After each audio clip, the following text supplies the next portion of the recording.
Καλησπέρα. Οι ελληνικές startup είναι εδώ. Hello everybody. Today we're really excited to host a very special event focusing on sharing economy and featuring a number of distinguished speakers and great startups. I would like to invite on stage Mr. Brian Chen from Daily Secret, who has all the details. Please invite him.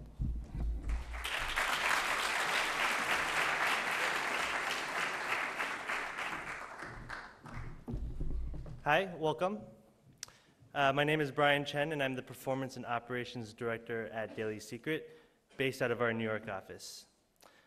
Nikos, the founder and CEO of Daily Secret, is unable to be here this evening, so we've prepared a short video for you to watch.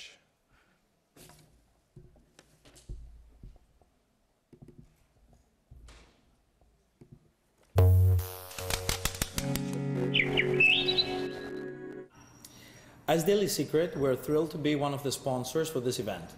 Our business got its start in the sharing economy even before we knew the meaning of the phrase.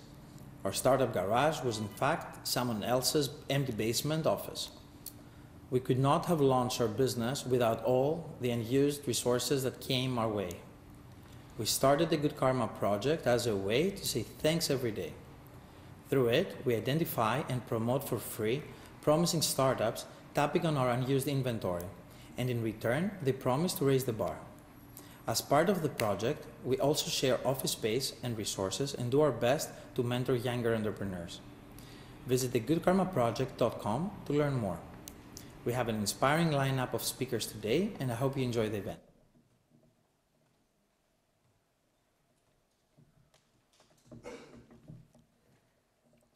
So tonight, we have a keynote speaker. She'll speak for about 45 minutes. That will be followed by questions and answers, and then we'll have a number of Greek sharing economy startups present their businesses. So it's my great pleasure to introduce our keynote speaker tonight. Her name is April Rin from the Collaborative Lab. Let me give you a little bit of background on her. April is the Chief Strategy Officer of Collaborative Lab, the leading source of expertise for companies and governments that want to embrace the collaborative economy. She leads the lab's Shareable Cities practice, designed to help public leaders apply the power of collaborative models to improve urban resilience, nurture relationships, and create a more sustainable future. April is a young global leader at the World Economic Forum, where she heads the Sharing Economy Working Group and is on the Sharing Economy Advisory Board for Seoul, South Korea. She holds a JD from Harvard Law School, a master's in international finance and business relations from the Fletcher School, and a bachelor's in international studies and Italian from Emory University. She was also a Fulbright Scholar at the European University Institute and a visiting student of politics and economics at Oxford University. She speaks fluent Italian, Spanish, and passable French, and brings global perspective to her work, which is helped by her travels to 86 countries at last count, and more than 10 years living, working, and studying overseas.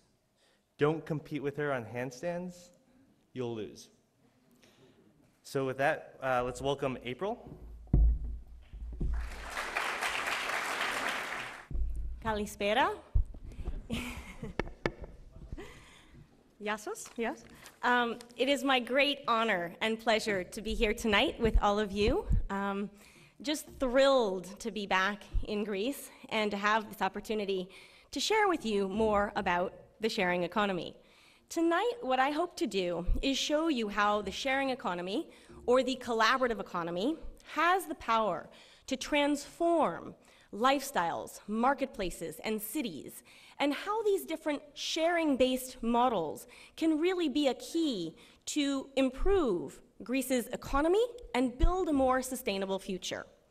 Tonight, first I'm going to give you just a little bit of history and context around what the sharing economy is. I'm going to share with you some examples from around the world of how this is playing out in many different ways, and we'll highlight a few Greek examples that you'll then hear more about later. And then I'm going to end by introducing this concept of a shareable city and what it means for public leaders and public sector engagement. So we're going to spend a lot of time talking about the future.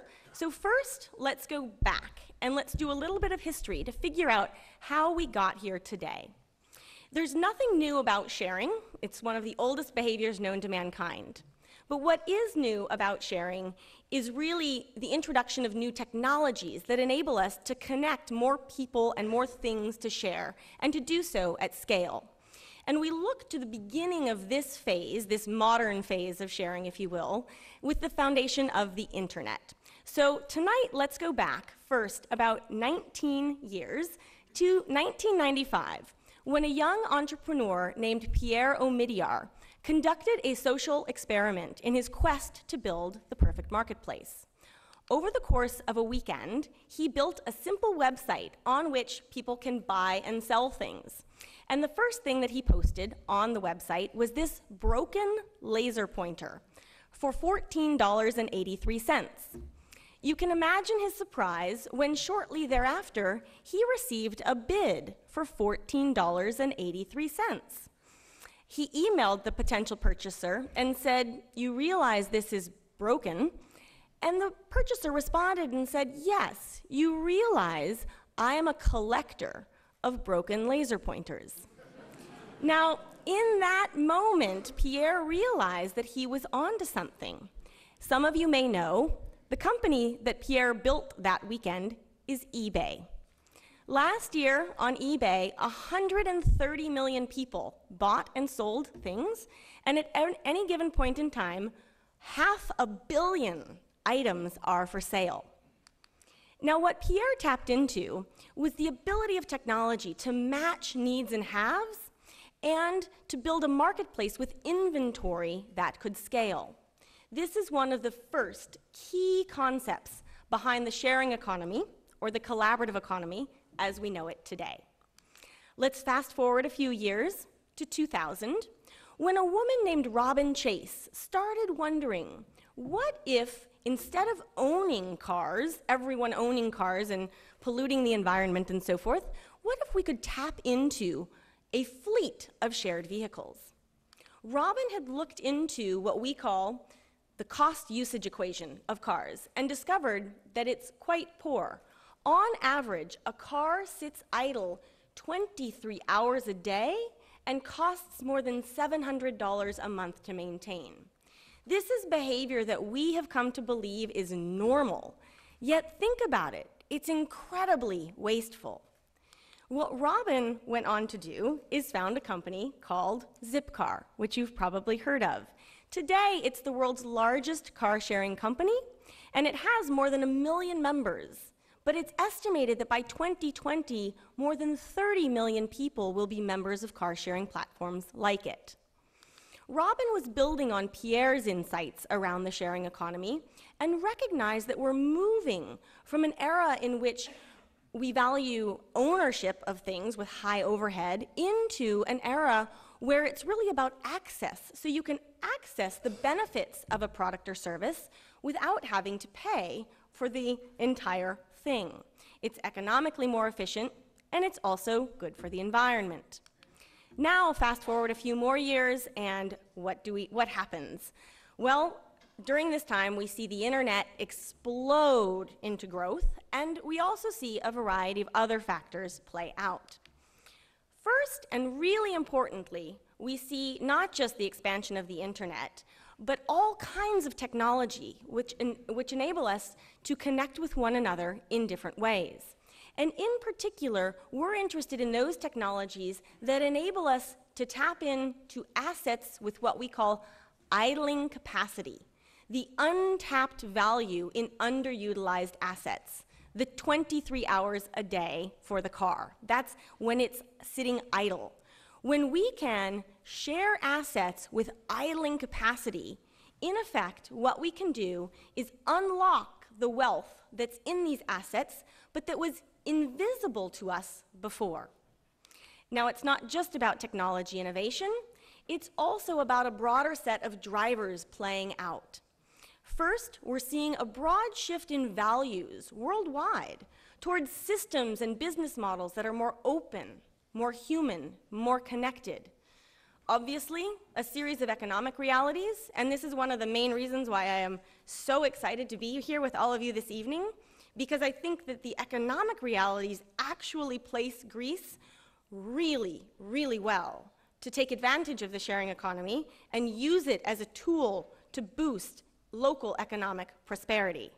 But the point I also want to make here is that the sharing economy was not caused by the economic crisis of 2008. The drivers and the trends that I'm talking about tonight predate the crisis, and if anything, we can say that the crisis actually catalyzed additional growth. And finally, we've seen a series of environmental pressures play out. Population growth, limited natural resources, and the effects of climate change being increasingly felt. These things together have combined to create a massive effect on literally everything we do and think about in the world today, how we live, how we work, and how we think about the future. In addition, we've seen in recent years a great power and trust shift away from centralized institutions towards decentralized networks of individuals. And what used to be the case that only a big company or a big government could do, now we find that networked individuals with new technologies can do the very same things for a lot less cost and oftentimes much more efficiently. And finally, during this time, we saw a new kind of company begin to emerge. It was so small at this time that you probably didn't even notice it. What began as two college roommates named Brian and Joe, who were living in San Francisco and struggling to pay rent. At the time, there was a convention in town and not enough hotel rooms. So Brian and Joe thought, what if we put down an airbed in our living room and charged people to stay with us? They, kind of like Pierre Omidyar, were very surprised when dozens of people contacted them wanting to stay with them. And in the end, 3 different people stayed with them. They covered rent, but more importantly, they met wonderful people and established friendships. In the process, they also founded a company called Airbnb, which you'll hear more about later tonight. Airbnb is a peer-to-peer platform on which you can find and share all kinds of accommodation, an extra room in your house or maybe your holiday home. But it's not just about typical accommodation. You can find all kinds of things on Airbnb. You can find igloos, converted airplanes, and tree houses, all available to rent. Now, what's exciting about this is that we are creating markets for things that never had a market before. You couldn't easily find an igloo to stay in halfway around the world prior to Airbnb. Now you can, literally on an app. And what's more important, too, is that the money, the income that is generated from these properties goes to local community members. These properties are not owned by Airbnb, they're not owned by a big company, they're owned by people like you and me. So where does this leave us today in 2014? A few observations. One, the sharing economy is pervasive. This is affecting every sector you can think of. The font is a little bit small, but those are all examples of different sharing economy platforms. Secondly, this is global. It's taking place in cities of all sizes around the world. It's attracting the attention of media. These are magazine covers from the last year, as well as investment capital. And it's estimated as of today that more than $2 billion has been invested in sharing economy companies. And what does this mean for the companies themselves? This is a map of Paris, metropolitan Paris, in 2008, shortly after company launch. The pink dots are places where there are Airbnb properties. Now, in less than 5 years, we've gone from this to this. There is literally an Airbnb property on every block in the entire metropolitan area, and this is being replicated in cities around the world. Airbnb now exists in 192 countries and more than 35,000 cities. It's empowering people around the world to generate income from assets that they already have. I've traveled everywhere from here in Athens to London and Italy, but I've also stayed in places like Rwanda in Africa. Airbnb, again, it's a brilliant model because they don't own the inventory, they're just providing a platform for people to connect. And here in Greece, we're also seeing significant growth in the Airbnb marketplace, which the Airbnb team can tell you a bit about later on. Now, just real quick, when we talk about the sharing economy, what are we talking about? As I mentioned, we're talking about sharing assets with idling capacity. Now, you can do this with or without money. You can do it to generate income, or just because it's a good thing to do for the environment and your community. You can also do it with or without technology. I would say, though, that technology massively expands the kinds of things we can share and the people we can find to share with. The sharing economy is also often called collaborative consumption.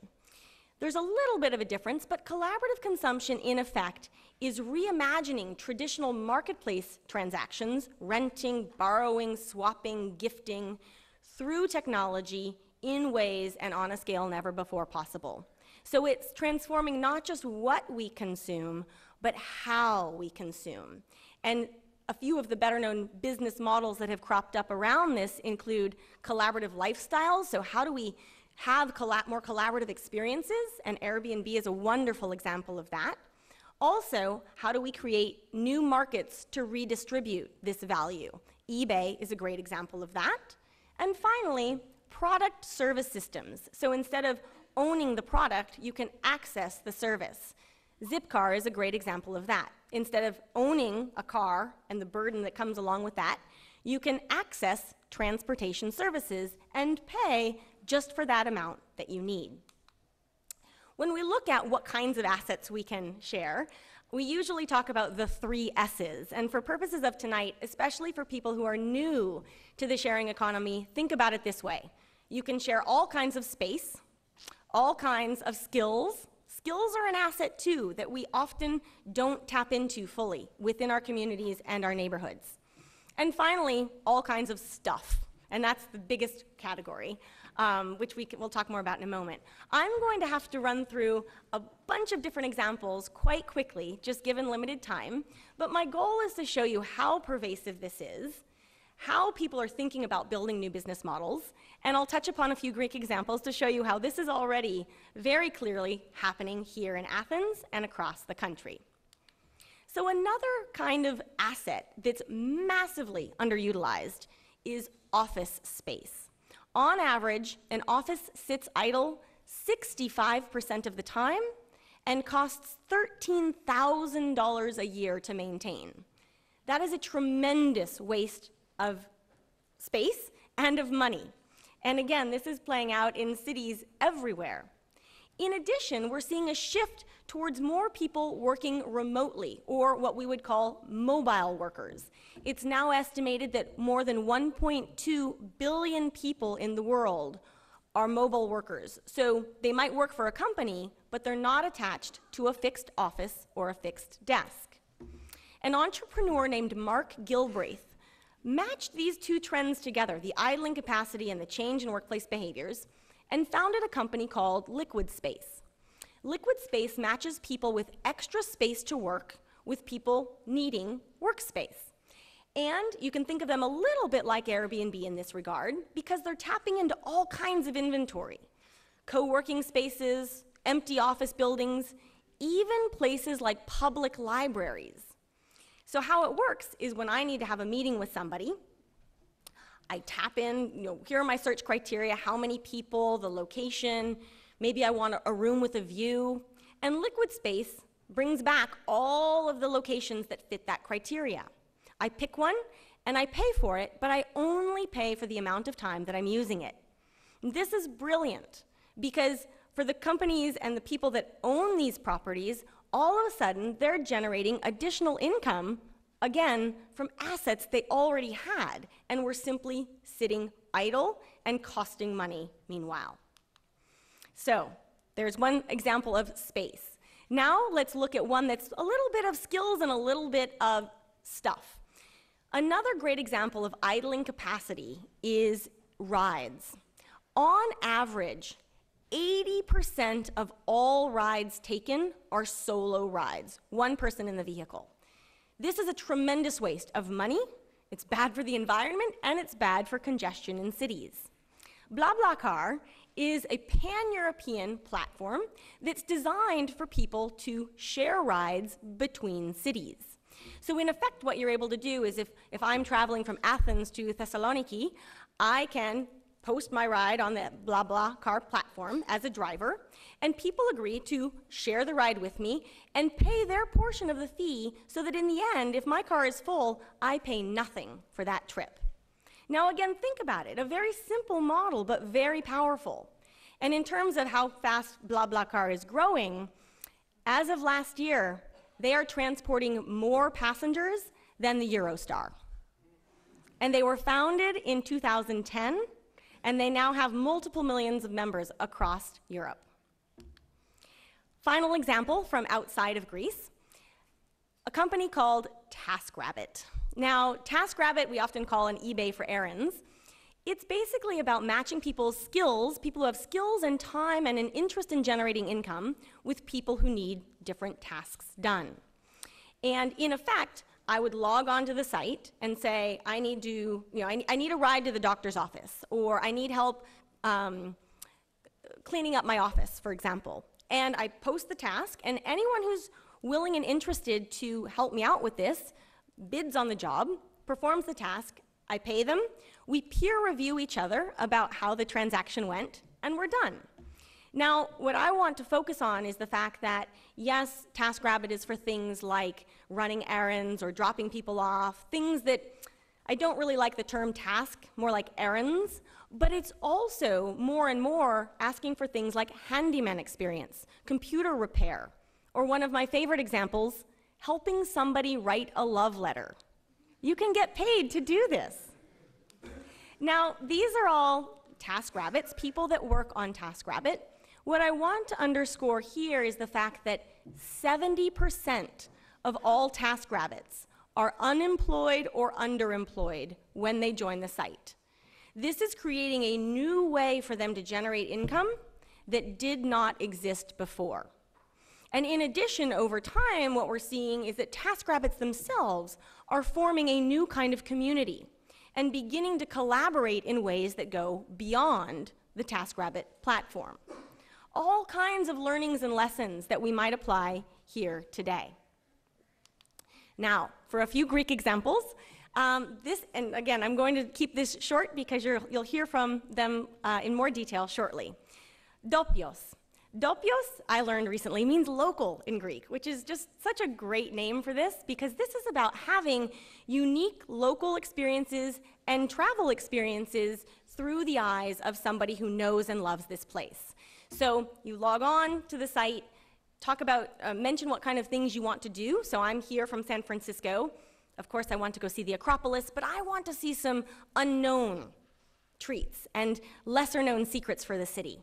Well, tomorrow I'm actually going on a Dopios tour, and I'm in the hands of my guide, who is a passionate local Athenian, and I don't actually know what we're going to do, but I can assure you that it's probably going to be better than anything a guidebook could have told me.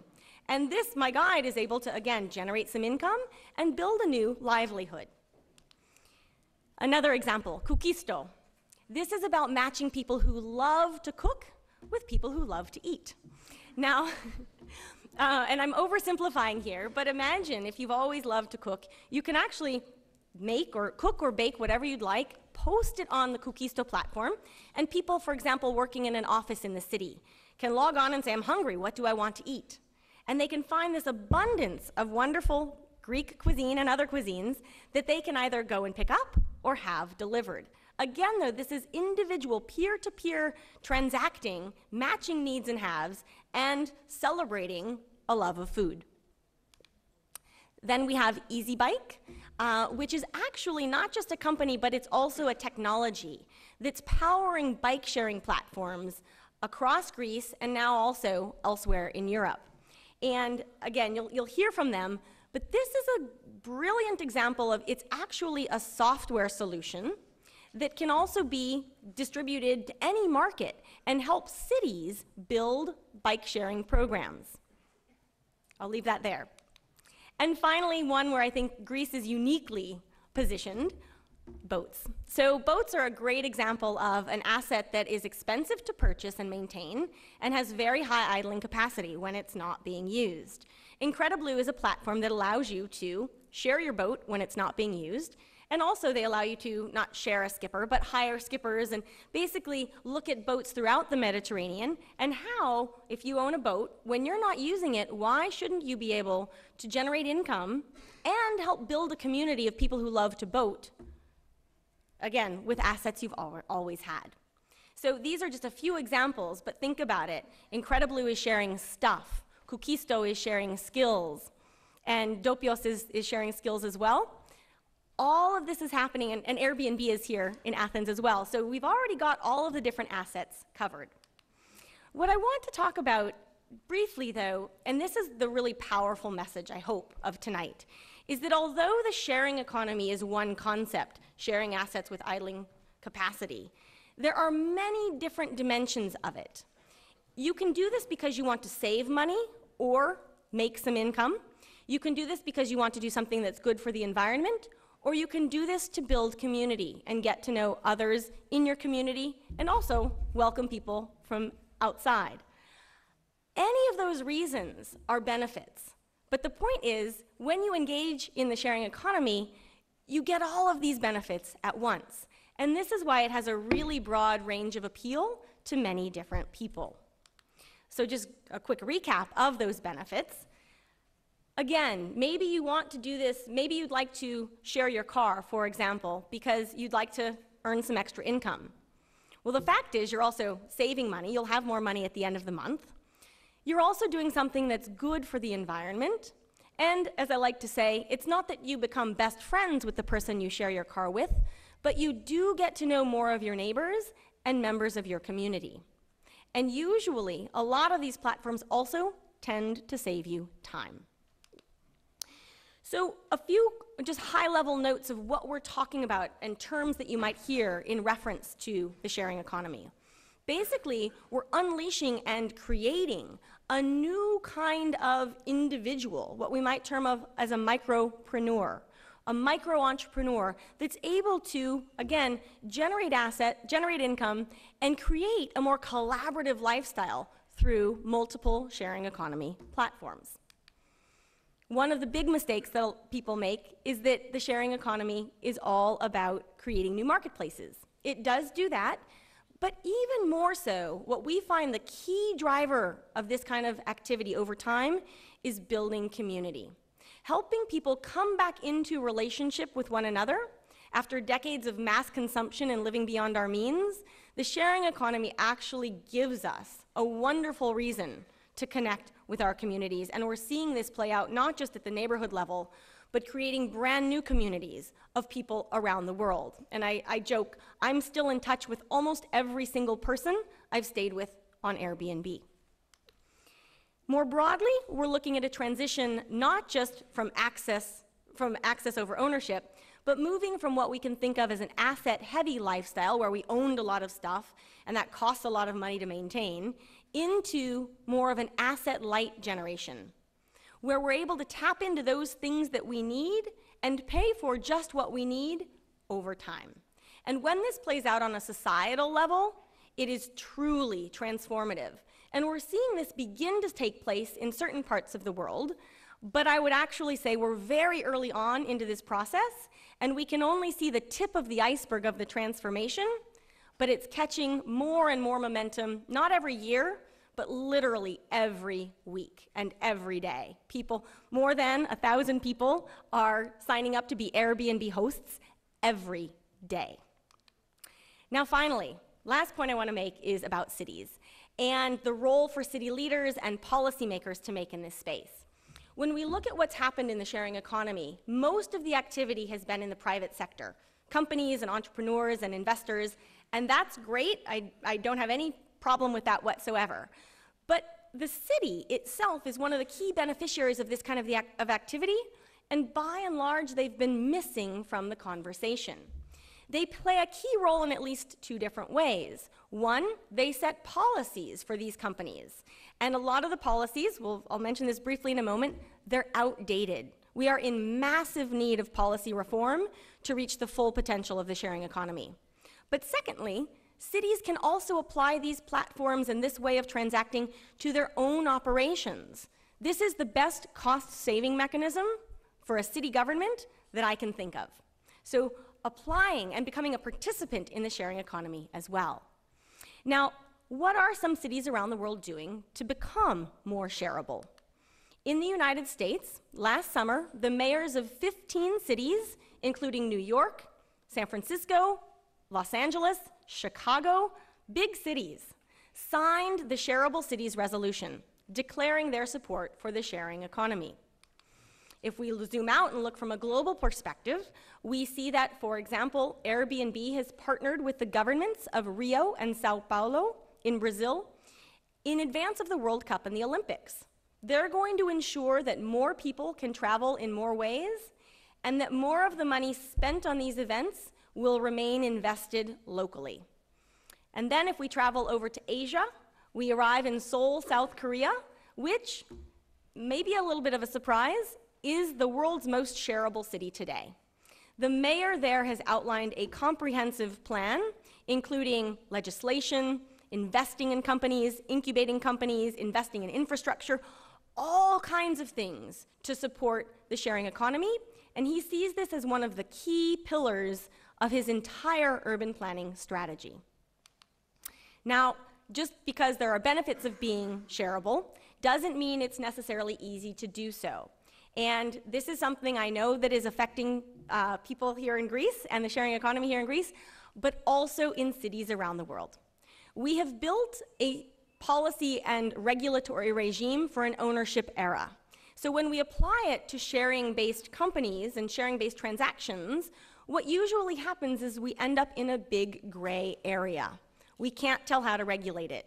And there are lots of issues that come up around taxation and insurance and, how do we make sure that this is a safe transaction? And I know that this is a big challenge for the sharing economy companies here in Athens and across Greece, and we can talk more about that in the Q&A perhaps. But what I want to underscore is that Greece is not alone in this regard. This is something that cities are tackling everywhere, and cities are starting to get it right. And they recognize that policy reform is an absolutely essential part of an ecosystem and an economy that supports innovation and new kinds of growth. And when you think about it, I like to analogize where we are today with when the car was introduced.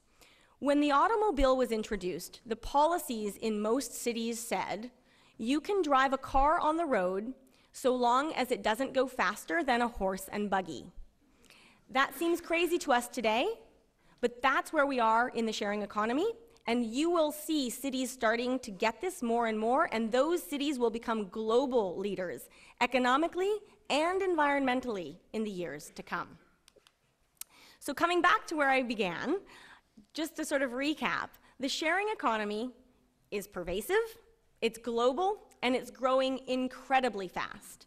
It's already taking root here in Greece, but again, we're only in the early stages, and we have the opportunity today, tonight, this year, to start really thinking boldly about the role that the sharing economy can play in Greece's not just economic recovery, but potentially becoming a key pillar of the entire economy moving forward that's more sustainable, more connected, healthier, and more shareable. Thank you very much. We're going to do a little bit of moderated Q&A first, and then we'll open up some time for the audience to ask questions as well. I couldn't see you all. You could look great. I'm thrilled. Thank you. This is wonderful. First of all, the most pressing question. At last count, you've been to 86 countries. How many have you been to now? Well, still 86, but I have 87 booked. And I told people I'm going to Mongolia this fall, and I just booked Airbnb in Ulaanbaatar. Not their typical market. We'll see how it goes. But in all seriousness, my first question relates to economic context. You've traveled the world, you've talked to entrepreneurs around the world who engage in the sharing economy, and you've been to various stages of development. Where do you see Greece fall in this spectrum of developing countries to developed, and how does that impact the adoption of the sharing economy? Yeah. Great question. And one thing that I can't underscore enough is wherever you are on the economic pyramid, if you're a billionaire or if you're living on $2 a day, you can benefit from the sharing economy. You can, if nothing else, if you share rather than own some of your assets, you have more money and more resilience at the end of the day. So we see this playing out. It's interesting. Some people opt into it. The main reason that people get involved on day one, I can say, if you ask 10 people, why did you get involved? Because it was, good for your pocketbook, good for the planet, or good for community. 9 out of 10 people will say economics. This hits my wallet today. But if you ask those same 10 people, why did you stay involved in this sharing economy? Or why did you get more involved? If you were bike sharing before, why did you start using Airbnb? Because again, it's all connected. The equation shifts exactly. They will say, economics, nice to have, but what really kept me going? Usually it's the community. I love the people that I'm meeting. I love feeling part of something that's bigger than myself. And I really like the fact that what I'm doing is pretty good for the environment too. So it's an interesting shift, and we see that playing out literally across countries, across demographics, and so forth. And I would actually say that Greece, and again, I can't underscore how happy I am to be here, because I see huge potential in Greece because of the economic challenges that you've faced. And I actually think that you can turn what feels like a challenge into a huge opportunity if you choose to accept the challenge along the lines of policy reform and so forth, and do things that some of your peers are having an equally hard time justifying doing. But you're kind of in this place where it's not the right phrase. Some people would say, what can you share? And I would say, well, what can't you share? And some people would say, well, why should we do this? And I would say, why shouldn't you? I don't know. I can't think of a reason why Greece cannot afford to embrace this kind of activity more holistically because of all the benefits that it brings. So I think you're really well placed. I think you've got the right entrepreneurial spirit. You have a lot of people in this room tonight who are already taking initial steps, and we need to do all we can to support them. So I've been in Athens for this past week, and I've been talking to people about the sharing economy. And a lot of the people I've spoken with have said, the Greek culture is a little bit different. They might be a little bit more resistant to sharing. Can you talk a little bit about culture and how culture impacts the sharing economy? Sure. Culture is probably one of the biggest, not nuts to crack, but it plays out in the most interesting and unexpected ways. And admittedly, for places where there is a culture of mistrust and a culture of, I've spent a lot of time in Italy. There's a lot of clan mentality there. It is the country of the mafia, right? You trust your clan very much, and anyone outside of it you don't trust at all. That is just a challenge, but what we're looking at is, on one hand, a lot of these technology platforms are enabling us to build trust in new ways, unprecedented ways, and that go well beyond your community. And then in addition, we're seeing demographics play out, that by and large, younger cohorts they're simply accustomed to a world in which they can find things through their smartphone, and they can build trust through technology. So part of this is watching demographics play out, and as I like to joke, even for people who are a little bit skeptical of how quickly this might grow, within 10 years, we will have most of the global population equipped with smartphones, having always assumed that they can use these apps, also entering a period of their lives where they have more purchasing power. And sometimes I feel a little bit like I'm just a messenger. I'm not the message, I'm just sitting at the 50-yard line trying to show people the trends that are unfolding. And so I think when we look at culture, part of this is just wait and see and let younger cohorts grow up. Part of this, though, is also about becoming role models in our own community, about what it means to trust in new ways, and to also look at this space not naively, but to think about if we trusted our neighbors just a little bit more, how much wealth and value we could unleash. Yeah, that's interesting. I know we have a little bit of a self-selecting crowd here, but I'm very curious to see maybe a show of hands of people who have used a sharing economy service, such as the examples that April talked about. Can we get a show of hands here? Very good. So these are our role models, right? That's every single one of you, like anybody who didn't raise their hand, find somebody who did and talk to them about their experience. Because I also want to underscore, yes, I am clearly an enthusiast and a supporter of the sharing economy, but I don't want to be naive, and I do want to acknowledge very real fears that come up around, why would inviting somebody into my house, that's kind of strange, or what are they going to do with my car? You need to talk to people about their experiences with it, because it's not perfect, it never is, and as I joke, accidents still happen in shared vehicles, but they don't happen because the vehicle is shared.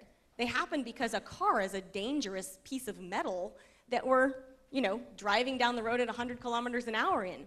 Accident rates among shared vehicles across the board are lower than owned vehicles. But it's not that they don't exist. So talk to people, because the best way that you can understand if this is something you would be interested in and what are the opportunities out there are to meet people who have already engaged and how was their experience and how did it go and what did you do next, and go from there. So one of the things I was struck by when you were speaking is the complexity of getting the sharing economy started. You have so many stakeholders. You have your entrepreneurs, your policymakers, you have your users, and they all kind of come together in a city, I guess. But I really want to hear a little bit more about the idea of shareable cities. Is there an example of all of these stakeholders coming together and doing something really great? Yeah, so great question. That's my favorite topic. How did you ask that?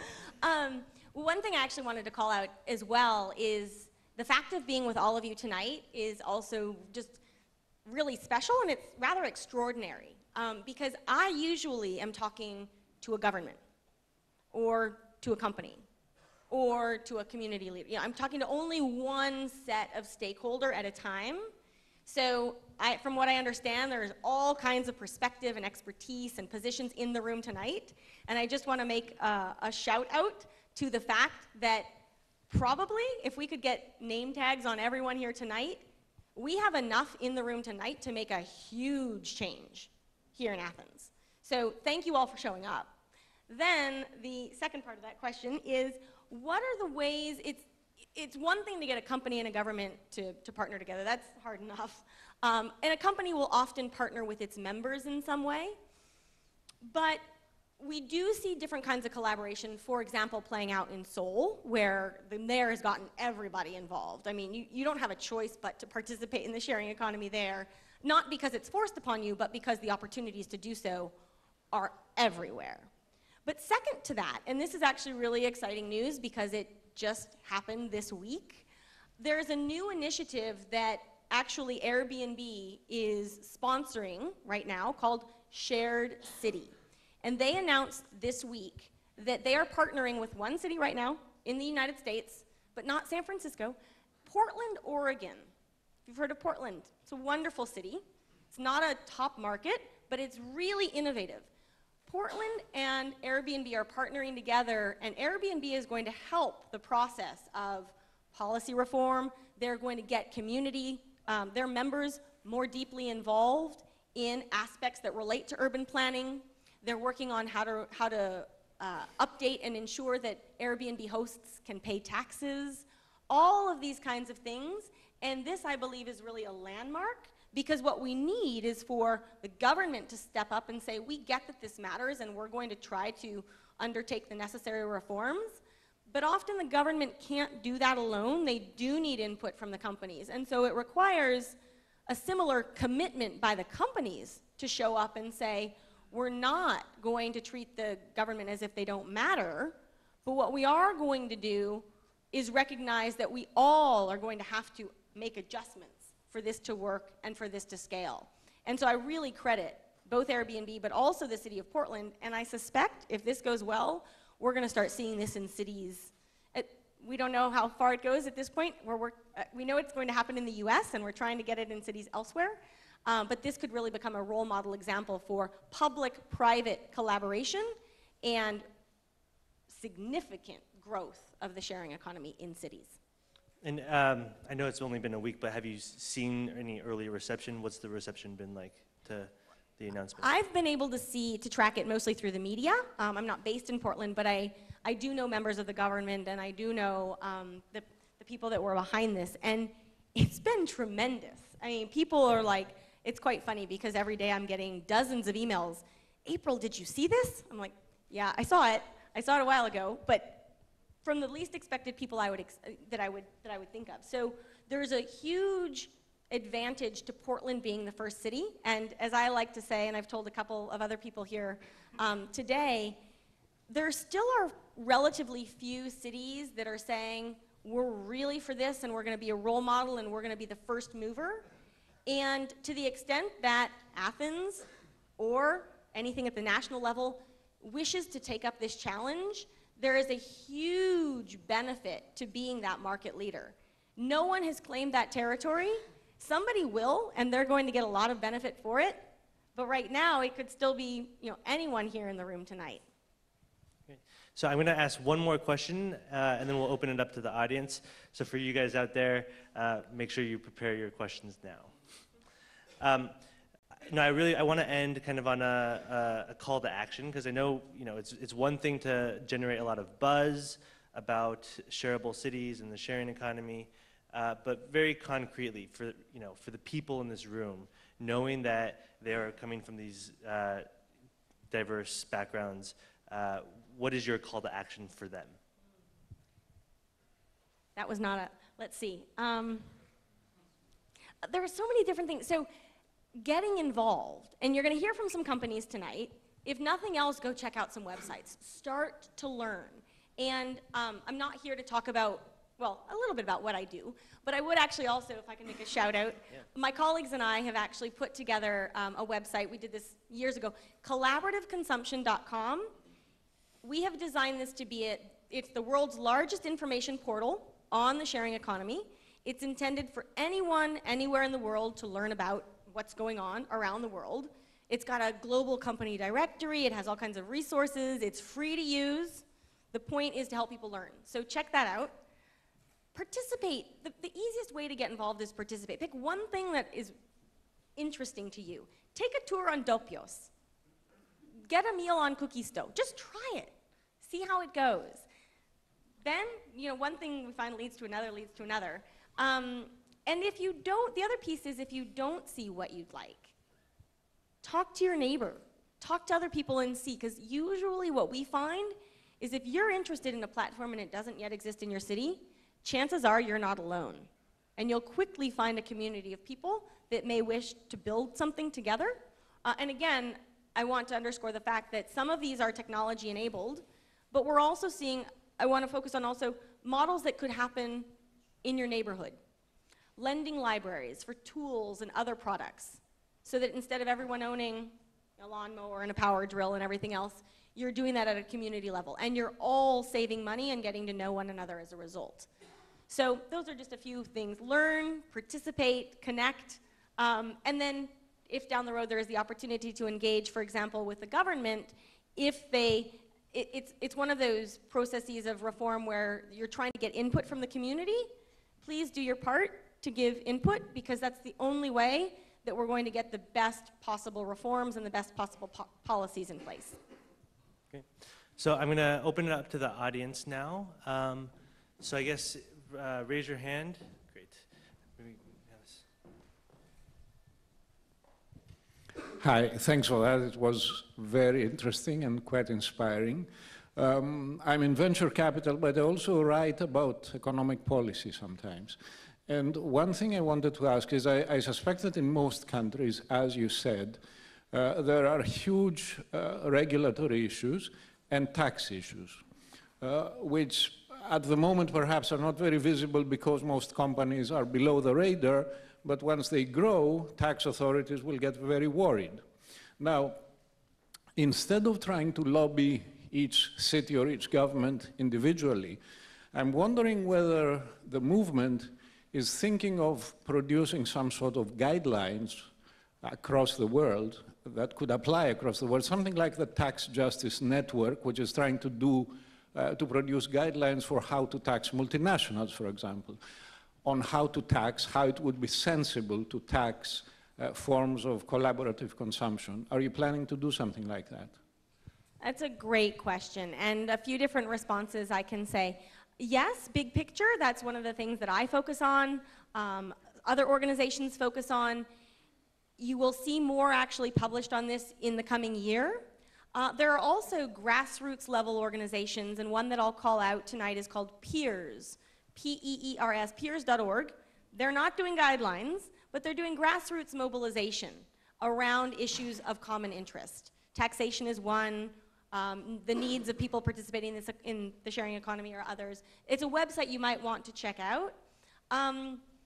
It gets challenging when we start talking about having guidelines that would be equally applicable across countries.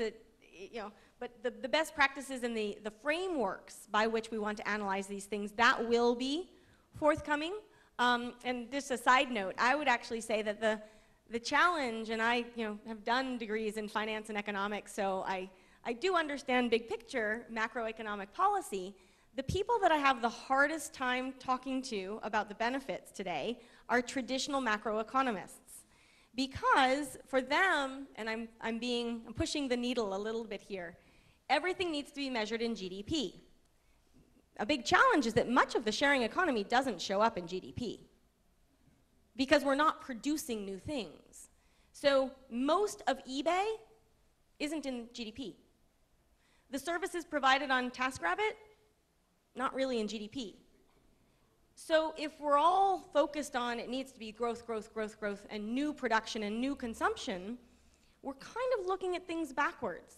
And this is one of those, I think it's going to take most of my career to even start getting that conversation fixed. But that's another issue where we can come up with lots of best practices and guidelines, but there's this macro issue that has to be dismantled to recognize that the financial sector that we've built is in many ways not reflective of true value.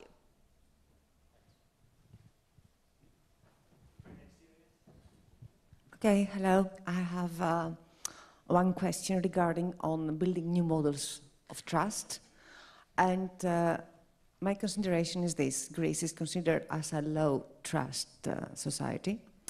And our hypothesis as a research team working in a university is that actually sharing and collaborative economy models actually can help a society to build new models of trust. And as we are analyzing our first results, we are starting to documenting that something like this is actually happening in Greece. My question is, have you got documentation that in low trust societies, sharing economy has enabled new models for trust?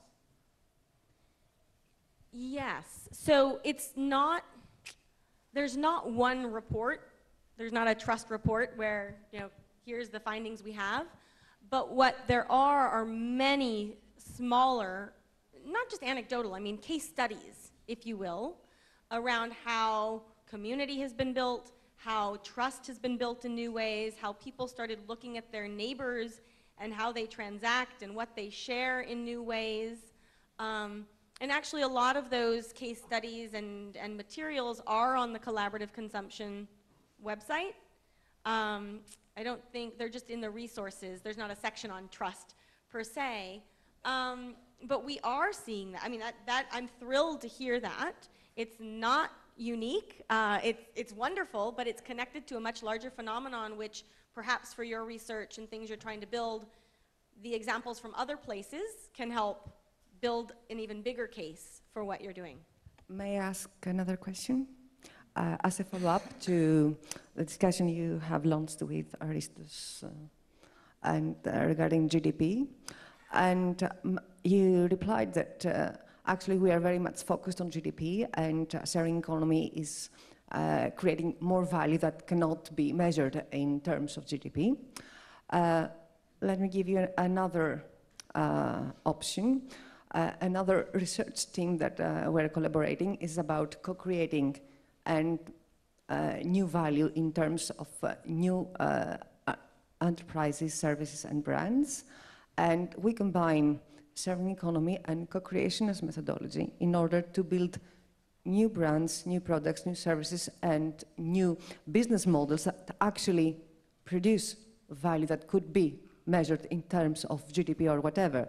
So perhaps both models and actually can be valid as well. What do you think about it? Yeah, absolutely, and actually it's a perfect prompt. I was worried about not having enough time to talk about everything tonight, so I left out certain other things that I would have loved to talk about. One being, we talk about the sharing economy and collaborative consumption, really about consuming. But when I talk about collaborative consumption is only one piece of a much bigger pie called the collaborative economy. And that's where we're looking not just at collaborative consumption, but also collaborative production. So that's things like the maker movement or tech shop, the hacker spaces where we're producing things that before only big companies could do. We now have access to much greater technology. I don't actually know. Has the payment mechanism Square arrived here? Okay. Well, Square was prototyped in what's called Tech Shop. It's a hacker space where you pay $100 a month to get access to tools. That is a great example of collaborative production. But then in addition, collaborative consumption, collaborative production, collaborative finance. So that's crowdfunding and new forms of social bonds and so forth. And finally, collaborative learning. So looking at online skill sharing platforms. Pull all of those things together and you have the collaborative economy. You only saw one piece of it tonight. So let's take one or two more questions from the back. We have someone over there. Can I shout?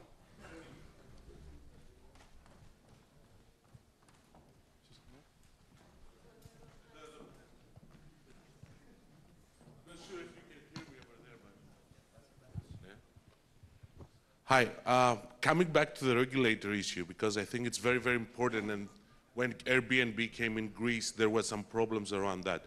Do you really believe that there's a need for a regulatory environment, or the market will self-regulate? And if you say that there is a need for environment, in what level should it be? Should it be on a city level, on a county level, or in a state level, or in a government level, or should we go to institutions like the European Union, for example, should make a regulatory environment for this whole sharing economy and all these kind of applications and services? Wow, do you guys have all night? I could talk. This is great. That's a wonderful question.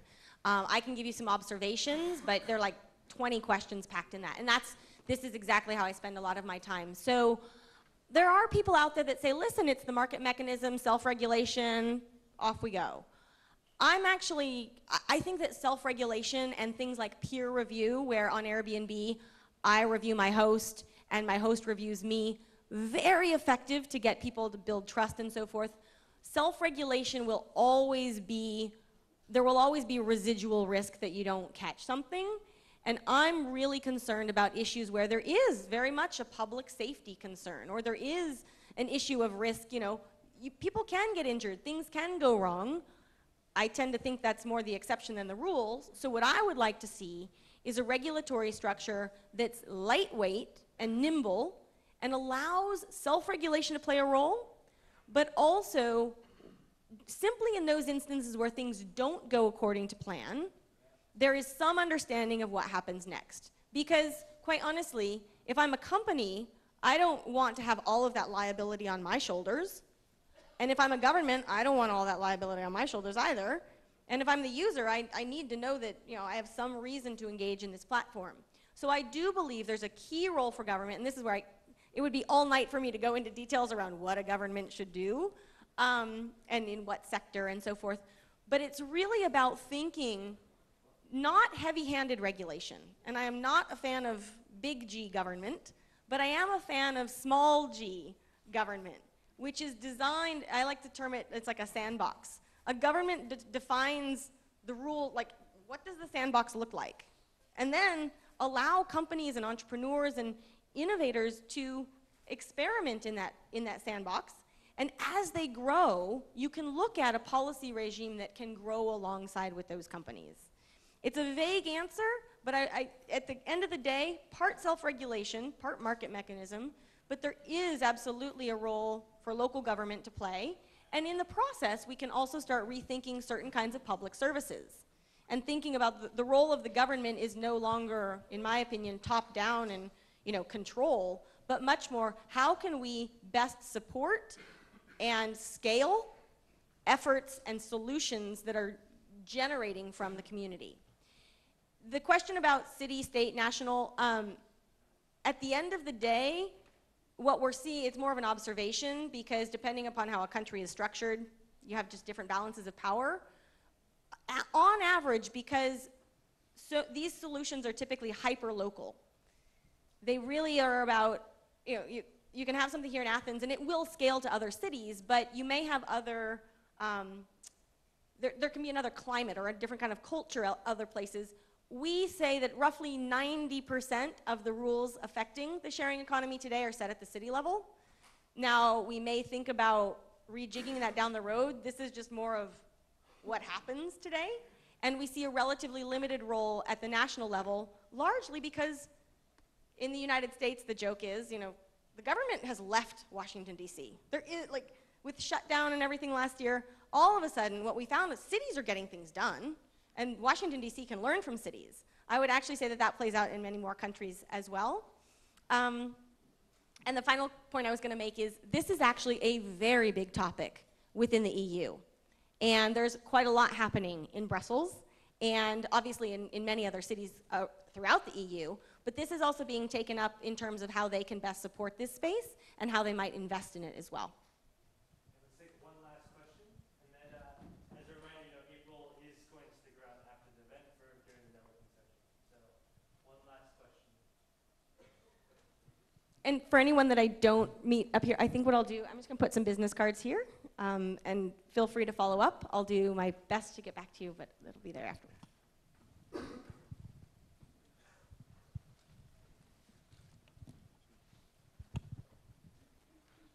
Hi. Here in Greece, we love taxation issues, right? As many of us may know, Greek financial authorities have started an investigation regarding Airbnb in Greece, because there's a lot of lobbying made by hotels, etc. Is there, I don't know, the question is theoretical, but is there a fair tax for Airbnb in Greece? That's quite a direct question. Thank you. I will gladly offer my opinion on this that's not specific to Greece. It's actually what I would just say is a good model in general. So at the macro level, think about the fact that this is all a sliding scale. There's no one right or wrong way of looking at this.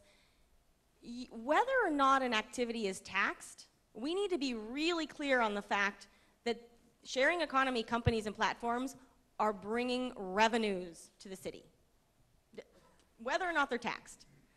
That, in my mind, is a really good thing. Now, the question becomes, well, can we tax all of that?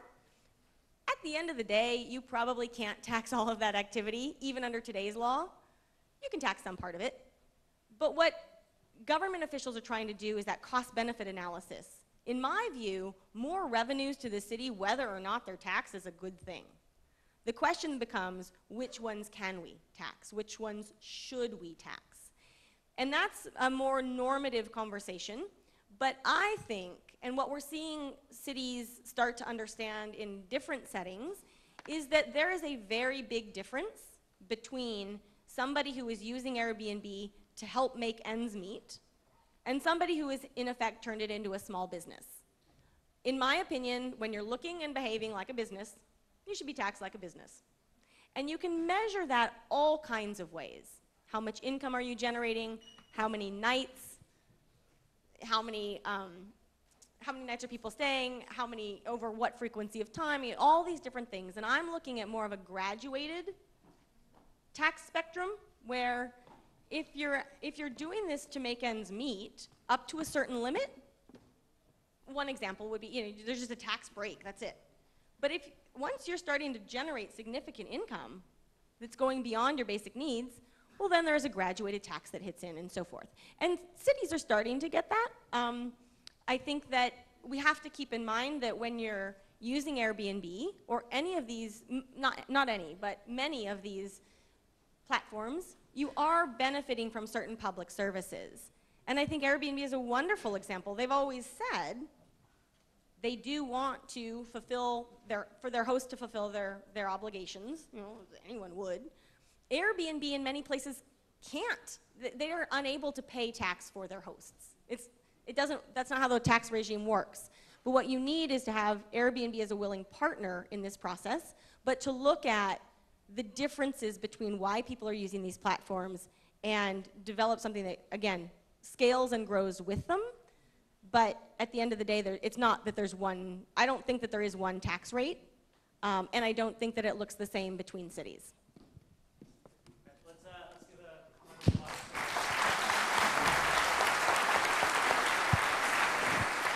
We now have 6 5-minute, very quick pitches from the Greek sharing economy startups that we have in the audience today. So the first company that we have is Koukisto, and for that I would like to welcome Petros to the stage. And I'm going to keep a very strict 5-minute schedule, so if Petros goes past 5 minutes, I'll come back on stage and tackle him.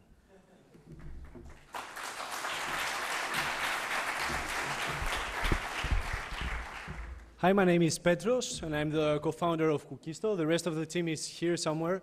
Well, you can't really see them, but they're here. I'm really honored to be here today with you, participating to this event together with Airbnb and some really promising Greek startups is really amazing. We first got introduced to the sharing economy a few years back when we were studying abroad. We had the chance to try companies like Airbnb or Relay Rides, where you can rent your neighbor's car. And that's when we really got convinced that peer-to-peer communities are the future. So combining our excitement about collaborative consumption and my co-founder's complete inability to cook, we identified a problem. On one side, we have people that can't or don't have the time to cook. And on the other side, we have people who love cooking, who like to share their passion, and why not reduce their food spend? So this is why we created Koukisto. It's a community marketplace where you can find home-cooked meals prepared by local cooks. It's really simple. You just tell us where you are, you see who and what's cooking near you, and place your order and enjoy. So we started with a beta version in Athens in September 2012. It was really only a prototype, and people loved that. And by getting some traction, we completely redesigned the product, improved the service according to our community's feedback. And after that, we grow our team in order to expand in London, where we could test Koukisto in a more mature market. So in total, we grew organically up to 35,000 foodies, 1,300 cooks, while more than 24,000 dishes have been shared. Our initial marketing strategy was a strong presence in social media and a lot of press like BBC, The Independent, The Telegraph, and many more. But what really inspires us and motivates us is the amazing messages we got from our members. Like one said, every time I order takeaway, I feel guilty, but each time I use Koukisto, I feel happy, and nothing can beat that. So we have seen peer-to-peer platforms like Airbnb, TaskRabbit, or Lyft disrupting multi-billion-dollar industries like hospitality, services, and transportation. We believe that the food industry is the next to evolve, And we want Cookisto to be the company that will reinvent takeaway in a peer-to-peer world. Now, I just wanted to close this presentation with a personal story. That's my father. When we get back in Greece and started talking about Cookisto to friends and family, one of our first meetings with my father, we tried to explain him the sharing economy movement and its benefits. But he didn't really get it. He was saying, like, why should I stay in a stranger's house? I can go to a hotel. Why would I order a stranger's meal? It was really disappointing for me because his opinion mattered. And, well, a few months later, he traveled in Rome. He booked an Airbnb flat. And needless to say that since we launched, he's a huge fan of Cookisto and of foodie. So I believe that if my father changed and embraced the collaborative consumption, many more will do, and the sharing economy is here to stay. Thank you very much.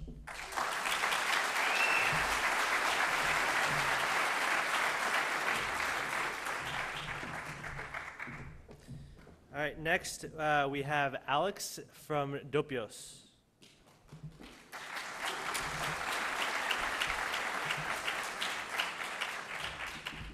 Hello, everybody. My name is Alex. I'm the founder of Dopios. Thanks, April, for the wonderful introduction on the sharing economy. Actually, Dopios taps into the first S, the skills of a person. And when I say skills, I mean everybody in this audience. If I showed you a map of Athens, you would know very much and very well all the spots in Athens, what to do, how to move around and all that. If I showed you a map of Seoul, you'll probably have no idea. So what we thought is, there is this tacit knowledge of people living in a location and their ability to share that knowledge, both doing activities with people visiting or in other ways. And we had the personal story with people coming to San Francisco where the idea started. And, apart from Alcatraz and all the other things that they thought they wanted to do, what really they really enjoyed was the personal experiences they had with us and all the hidden spots they visited during the trip with me. So Dopios basically is a platform that empowers individuals to connect with others who match their travel style for a unique and personalized travel experience. So, from the one side you have the locals, from the other side you have the travelers, and what we're trying to do is match those two parties for a unique personalized travel experience from the traveler side. So if you think the modern traveler has probably grew up in an era where internet is there, where he's always connected, where he's always with his phone, and he really seeks personalization and authenticity in his travels. Personalization is everywhere, from the news we read, from the music that we listen, is there, and what we're trying to do is put that in the travel space.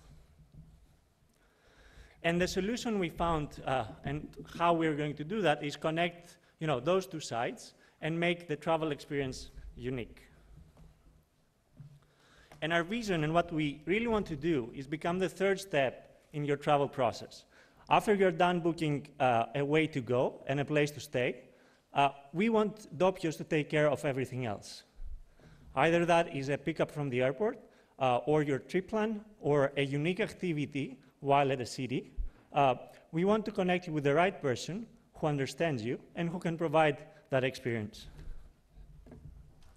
So basically, after we are done with that match, the traveler and the local, then on top of the local, we're building a number of services and products.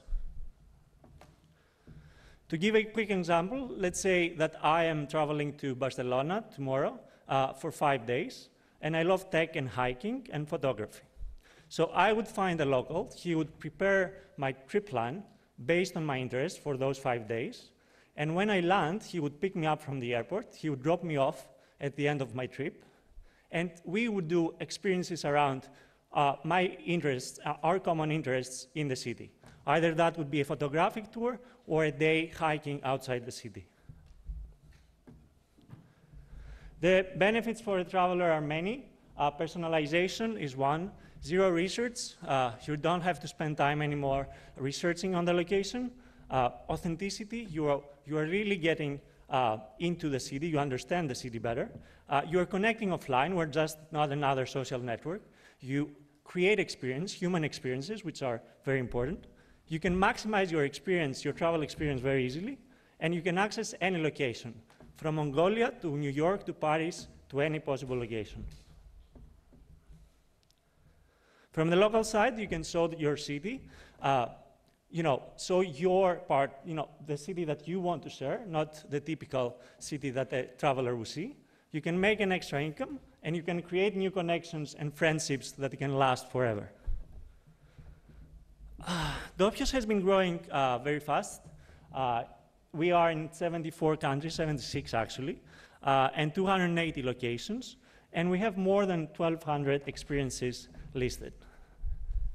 And it's not only that, but we have real human, from the people we have connected, we have gotten 100% satisfaction rate from both sides. This is all about it. First of all, I also would like to say a shout out to the city of Athens, because with them, we've been talking about doing things together, also to the GNTO. And I believe Athens, after today, can see the sharing economy and the collaborative consumption with a different perspective. Thank you.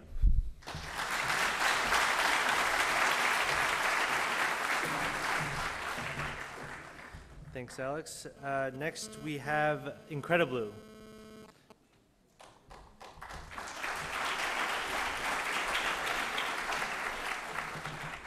Ahoy. My name is Giorgos Gatos. I'm one of the co-founders of Incrediblue. And I don't know about you, but owning a boat for me was never the case. I was fortunate enough to have a friend who owned a boat, which was awesome. But the majority of people do not have this luxury, let's say, sometimes. On the other hand, being able to rent a boat, it's great. So when we started Incrediblue, we had this in mind as a vision, that boating should be accessible to everyone, and it should be also affordable, right? Doesn't matter if you have 20 euros per day to spend or 20,000 euros per day. We wanted to provide you the platform that you can do that. It was said before, but there are a gazillion number of days out there that a boat is standing on a marina. There are 25 million boats around the world, 6 million boats only in Europe, that if you estimate the time, as I said, that they're standing there, it's the same. On the other hand, putting people on that will definitely put a smile on them. Let me tell you a bit about our industry. You resemble back in the days when you had to go to a travel agency to book your airplane or hotel room or rent a car. Well, that was what, late 90s? In reality, in the boating industry, 62% of people use the same model at the moment. This moment, right?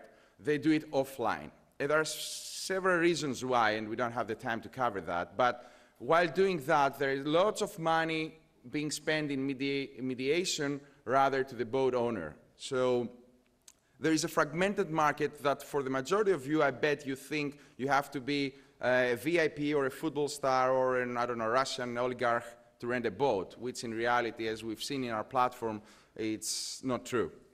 So it's been said before by April, and thank you very much about that. What we did, we created a platform where everyone who owns a boat can upload it, and everyone who wants to rent a boat can, and we make a cut out of that. Some people, when we launched, called us the Airbnb for boats. In reality, we are in the middle between Airbnb and Booking.com, but I mean, that's a technicality. So we're talking about the sharing economy, and we bring today an example of how we did last year in Greece and what we saw in the market. Well, the typical boat rental experience was from Saturday to Saturday, you rent a boat, either crewed, or if you have a skipper's license, you took it with your friends, and that was pretty much it. No flexibility at all. So what we saw in our, well, we didn't expect that. We saw that the majority of bookings that we received through our platform were not traditional. We also found out that 40% of the people who rented didn't have a skipper license. They didn't even, most of them have never been on a boat before. And what technology allowed was people could easily communicate, and what amazed us was that people from Athens would actually book a boat for the weekend in Athens. And that was amazing because we never thought that a Greek would go online. You know someone who knows someone who knows someone who has a boat, so you pretty much book it like that. Or you don't know anyone, you say, there's no way I know someone who knows someone, so I don't book a boat. So it was black and white, no gray area. So Incredibly changed that, and we found that many of interesting things going on, and all over the world, not only in Greece. We have a fleet all over the Mediterranean. We have more than 1,700 boats out there, and we have an amazing team who is actually making this happen. Antonios and Theodore are my other two co-founders. And there are 11 more people working for our company now and building this vision. I mean, we started saying that we want to make it affordable and accessible, but almost 2 years later, and with some lovely investors of ours who are sitting here, and thank you, we made this happen. And it's great to hear, not only in Greece, we like exaggerating amount, come on, young guys, Christ and everything, but in reality, there are people in the States, in Australia, in the UK who are using our product. There are people who talk about it, and I mean, actually, it's changing the way people experience water. And our vision is not just, to keep it in the sailing and the boating community, is to compete with hotels and compete for your actual time, free time or holiday time. So Easter is coming. We have some lovely offers coming out there, so tell your friends, thank you. And also, we are hiring, so if you want to make this happen and be part of the crew, we're here to talk. And for that, I want to talk with everyone. So these are our details. You can spam us. We'll do our best to answer that. As I said, we're looking for people who want to rent boats and also work for us. So we'll be around, and take care.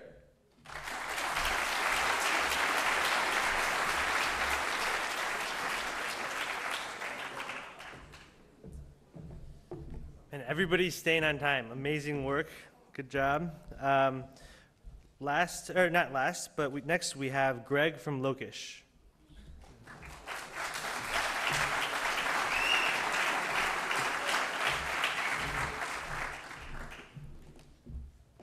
Hi, I'm Grigorios from Lokish. I'm the co-founder of Lokish. I don't know how many you know Lokish. In the beginning, we were a sharing economy platform for people to ask real-time recommendations, and we believe that someone will actually reply and get a small tip of about $1 in order for this help to be around 24 hours, 7, and start helping people. So I will just try to make a small history of how we started and some new stuff that I want to share with you today, and where Lokish is going next. Yes, so we start with the birth of Lokish. Me and Alexis, we made this beautiful baby, that is Lokish, with a lot of problems. We didn't know how to stand on our feet, what to do. We just had an idea and a vision, and we just wanted to try that. So we're in the sharing economy, and we want to connect people in order to make money and helping others real time with recommendations about food and where to go tonight, what do you want to eat. So our first steps were in Athens. It was our trial period. We really tried a lot to make this happen. We managed also to sell the first recommendation in the world. We didn't believe that. And this all attention in Greece, and we even managed to overpass TripAdvisor places in Athens, brought us the first money from Open Fund. So we're very happy for that. With all this money, what can we do? Let's expand to a bigger market. So we went to New York, not physically actually, we went to New York and to San Francisco and start there. We start having a lot of traction. A lot of people like the idea to make a question when you want something and when you want to go, not just try and looking at review, reading without even understanding who is writing this review and what's for. So the people are really like to make real-time questions and taking recommendations at the same time from people that they are like them, they are similar to their tastes. So after our launch in New York and San Francisco, we decided from the last money that we had to spend from the fund to go there and see what the people think, what the other startups do, and see our users, take true feedback, and see how we can grow that initial idea. We start meeting with other babies there, like other startuppers and even more grown startups, adults like from Airbnb. And we start getting a lot of feedback and realizing how important is the community and how important is the social connection of people and how important it is to let people connect and ask questions, make conversations, things like that. They really wanted that. Our users want to have more connections because in the beginning, we only allowed them to make one question and actually buy one of the replies that the people are giving to them. So we can say that after US, we really graduated as startuppers. We learned a lot, and we decided the good thing is that because we learned all these things, we managed to find a new way for our idea. We decided to move from the travel and from the shared economy more to the localized market and more to the community, and actually to be an app for locals to locals now. So this it was very interesting for the investors because it's a very big market. So we managed to impress some investors in the US and have a new seed round of $820,000. So we took all this money in a bag and came back in Greece to make Lokis, to make a rebrand of Lokis, to have a new logo, to have a new team. They are all here tonight, and I'm very proud of them, and start building something new. I'll tell you, this is a sneak peek of the new app that probably will be out on May. I don't know exactly the day. And as you can see from the screen, it's much more social. You can see other people making questions around you, so you can decide if you want to follow that question. So you don't need to do a question. You can see others what they're asking, and you can find places by what other people are asking. And the important thing that I want to say is that these people are similar to you. They're not people like my grandmother, for example, or there are people that when you are entering in our site, in our mobile app, we're taking your profile. We are the only one app in the world that we are giving you 8 pixels to decide which places you like. So we are the only ones who are taking your aesthetic profile, and you ask us some questions, and with all this, we have an algorithm that tries to match you with the other people and give you the best replies. So please go to our website, leave your emails in order to be first to try the new Lokis. And we'll be ready to grow fast in US and in Greece. Thank you.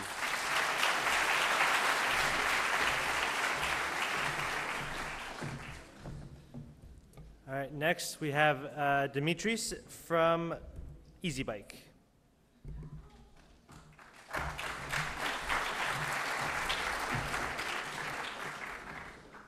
Hi, my name is Dimitris from EasyBike.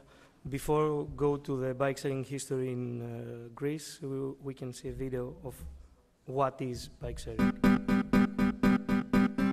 Ωραίες οι βόλτες με ποδήλατο, Και αν δεν έχεις ποδήλατο, έχουμε εμείς για σένα.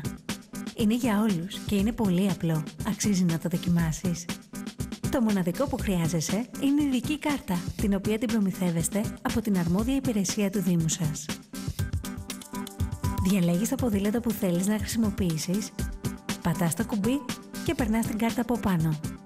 Το σύστημα ταυτοποιεί τα στοιχεία σου και η ασφάλεια ανοίγει. Το ποδήλατο είναι πλέον έτοιμο να το χρησιμοποιήσεις. Κάνεις ένα γρήγορο έλεγχο σε φρένα και ελαστικά και είσαι έτοιμη για βόλτες. Και όχι μόνο, το ποδήλατο μπορείς να το χρησιμοποιήσεις και στις καθημερινές σου μετακινήσεις. Δουλειά, σχολή, πανεπιστήμιο, αλλά και για τα ψώνια σου. Μπορείς να το κλειδώσεις και να κάνεις τις δουλειές σου ανενόχλητος, μιας και ασφαλίζει και η μπροστινή ρόδα με την ενσωματωμένη κλειδαριά γρήγορα και εύκολα. Τα πρώτα 30 λεπτά είναι δωρεάν βάσει της ετήσιας συνδρομής που έχει κάρτα που προμηθεύτηκες από την υπηρεσία του Δήμου. Εκτός από τους δημότες, έχουν και οι επισκέπτες την ευκαιρία να ποδηλατήσουν με το ποδήλατο του bike sharing, αφού υπάρχει ειδική πρόβλεψη με τη χρήση της πιστωτικής τους κάρτας, ακολουθώντας τις συγκεκριμένες οδηγίες που βρίσκονται στο σημείο ενημέρωσης. Όταν τελειώσεις με τη βόλτα σου ή τις δουλειές σου, επιστρέφεις το ποδήλατο σε οποιονδήποτε σταθμό του συστήματος. Απλά πατάς το κουμπί και όταν η ασφάλεια ανοίξει, τότε τοποθετείς το ποδήλατο. Η ασφαλεία κλείνει και η διαδικασία επιστροφής του ποδηλάτου έχει ολοκληρωθεί. Τόσο απλά. Bike sharing. So, I have only 3 minutes. Let's start off where we start. We start back at 2008 with a simple thought that cars are not green, and this can be the future. You know this picture, and from another perspective that bikes are fun, and we want them to our daily activity. Just for the history, this is Wikipedia, the Greek Wikipedia, back to 2008, that we wrote just a few lines what bike sharing is. From that time to now, until now, there is a huge growth in all Europe. According, bike sharing systems are growing faster and faster. We see even more cities. This is the picture of 2008 and Greece. This and all the our territory, Balkans and Turkey, is the opportunity that we saw back to 2008. This is the picture now.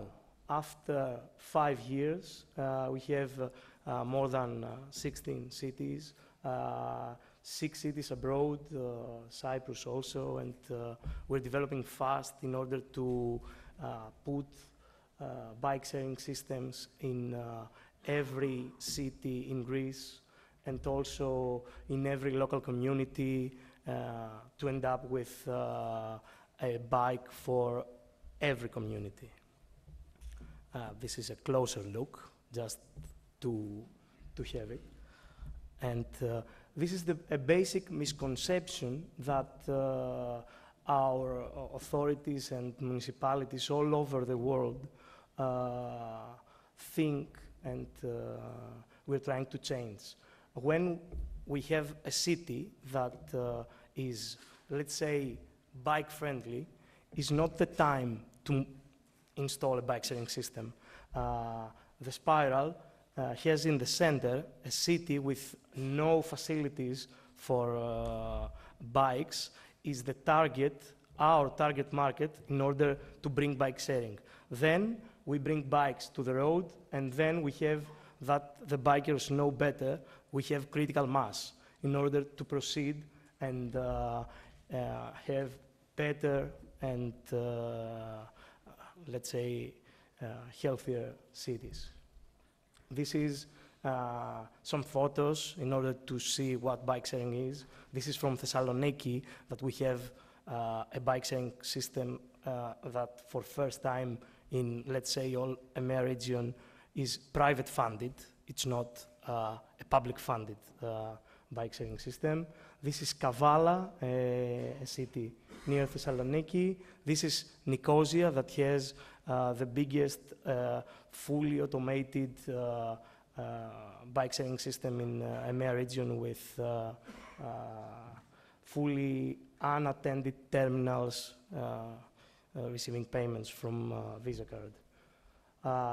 We tend to say in Easy Bike, bike sharing is caring, so give us a shout out in our social media, and I will be happy to hear from you. Thank you.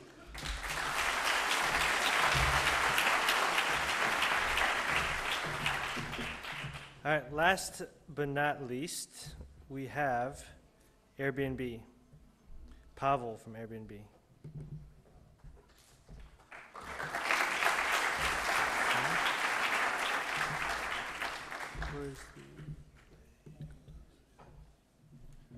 Hi, everybody. So I'm Pavel. I'm country manager for Airbnb for Central Eastern Europe and Southeastern Europe. It's pretty confusing. But before I start talking about Airbnb, I wanted to have a shout out to my team. I'm here today with Katrin and Dimitris. Please stand up. If you want to talk to us, we're here. We'll be very happy to answer your questions. So Airbnb. I wanted to tell you very shortly the founding story of Airbnb. So Airbnb was founded by these 3 very handsome gentlemen. Starting from the left side, that's Joe, and in the middle you have Nate, and on the very right you have Brian. And two of them, Joe and Brian, basically they thought after graduating, hey, we want to be entrepreneurs. So what do you do if you want to be an entrepreneur in the States? You move to San Francisco. So they moved to San Francisco. They rented an apartment. The problem was they didn't have an idea for a company. That's maybe not the smartest way of doing that. And what that causes is they started facing problems. Well, how do we pay our rent? Well, that is not so easy. So the idea they had, they spotted, hey, there's going to be a design conference in San Francisco happening this week. How about we just like, buy some airbeds and rent a room and just, try to make some extra money.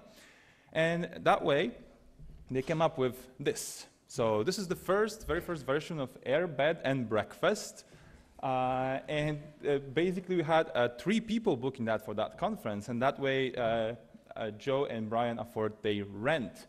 And what's really funny that we are still in touch with those guests, with those 3 people, and actually one of them, the very first guest of Airbnb, Amol invited the founders to his wedding. The next thing I want to talk to you a little bit about is growth. So we are a company that grows very, very fast. We say we are in hyper-growth phase. So if you look at 2009, well, they're just like some spots here and there, mostly in the US. But if you look in 2010, okay, there's more spots, right? You can already see, oh, that's London, that's Berlin, that's Paris, that's New York. And we are right now entering 2011, which is the true hyper-growth phase for us. And you can see Europe is really, really catching up. And in 2012, you can see that for Airbnb, Europe is the major market. So to put it into numbers, right now we have 600,000 listings worldwide in 35,000 cities in 192 countries. So we are truly a global company. And something that we are very proud of, this is a guest growth. So as of today, we have 11 million guests stayed on Airbnb. And what's really nice is that at the beginning of 2013, there were just 5 million. So yeah, let's do the math. We are growing very, very fast. And the last thing I wanted to talk to you about is community. Airbnb is a platform that is obviously online, but what's important for us is the community, the offline experience. Airbnb is all about offline experiences. And to show you a little bit the community, I would like to play a video. I pretty much use Airbnb for everything now. I come out here to San Francisco quite often now, and I only stay with Airbnb. Airbnb has allowed me to travel the way I want to travel. It's the best way to check out the neighborhoods and find places in town. I initially chose Airbnb mostly because of a local company, San Francisco company, which I liked. Then when we started using Airbnb, it was really easy to use. I think it's really a win-win. It saves the guests money, and this kind of fills in the gaps where we need the income. We had a big house with lots of empty bedrooms, and we thought it would be interesting to fill them up with people. I tell all my various guests where to go, where to eat, where to hear music. My neighborhood is a hidden gem, and I love to share it with my guests. Airbnb has a great way of bringing people together. It sounds a bit dramatic, but it kind of restores your faith in humanity. It increases your quality of life. We've met a lot of folks from different parts of the world whom we would never have met or talked to on the street. I've only met absolutely wonderful people and had great experiences. I tell my friends that Airbnb is awesome. I love meeting new people, and I love sharing my space. I think almost all our friends are doing it now.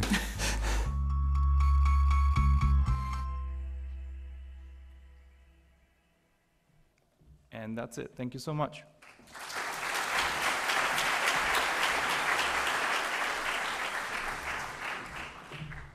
So that was our last presentation.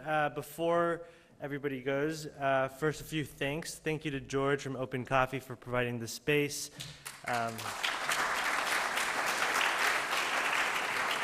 Thank you to Airbnb, of course. They actually had the idea initially for this event. So we're very happy to have them here in Athens. And of course, all of the Greek companies who have participated, really pushing forward the sharing economy in Greece. Let's have a clap for them.